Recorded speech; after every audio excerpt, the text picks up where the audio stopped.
I'm Edythe Lewis. I'm a fused glass artist. I work and teach from my studio in Rio Rancho, which is about 50 miles south of Santa Fe. I used to paint and sculpt, and I really loved it, but I attended a weekend workshop about 20 years ago in fused glass, fell in love with the process. Glass is such an exciting medium to work with that I went out and bought a kiln, and still am working primarily in glass to this day. Fused glass has been with us for thousands of years. They've found examples of fused glass in Egyptian tombs, but it went out of favor when blown glass came in, and didn't hear much about it until the beginning of the 20th century. But in the 1970s, it really became popular with artists and craftsmen because for the first time, glass was introduced that was used for fusing primarily and nothing else. So from that point on, it was much easier to create fused glass. The process of fusing is fairly simple. You take layers of glass, you put them together, cut them and arrange them, and then put them in a kiln at about 1500 degrees and melt it. And that creates your fused glass piece. I have some examples here of fused glass. As you can see, you can do them in many different shapes and sizes, colors, designs, images. There are many, many ways you can use fused glass. There are many techniques you can use.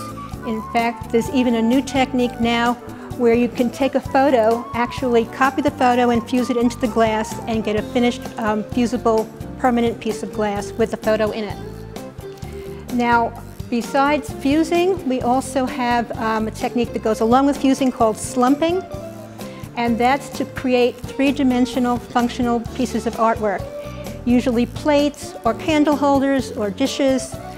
And the way that's accomplished is using a mold, and there's a lot of commercial molds that come in every size and shape you can imagine, and you can even create your own mold.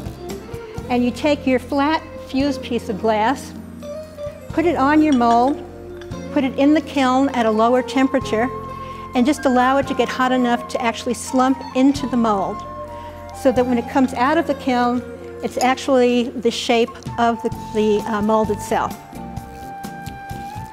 And that's used, again, primarily for functional pieces such as plates and bowls. Now, besides fused glass art pieces and fused glass functional pieces, what else is very popular to do with fused glass is jewelry. It has become very, very popular in the last couple of decades. And you can see it here. There's many, many different possibilities. People love to make glass and wear glass. It has an exciting element to it. It sparkles. And when you use dichroic coated glass, that gives it that metallic look, which really gives it that extra oomph that you like in a stunning piece of jewelry. So when you take a class either in fusing or jewelry, you get to learn everything you need to make a beautiful piece of fused glass work or a wearable work of art in your very first class. I give the classes in my studio. They're small classes, 4 to 5 people. I spend a lot of time and attention making sure everybody gets what they need in the class. And so no two of my classes are ever exactly alike because I'm very concerned about everybody being happy when they're done. And so not only do you get a chance to create beautiful artwork, but you have a lot of fun doing it. I hope that everybody gets a chance to come and visit our beautiful state of New Mexico and experience one of our exciting classes while they're here. Thank you.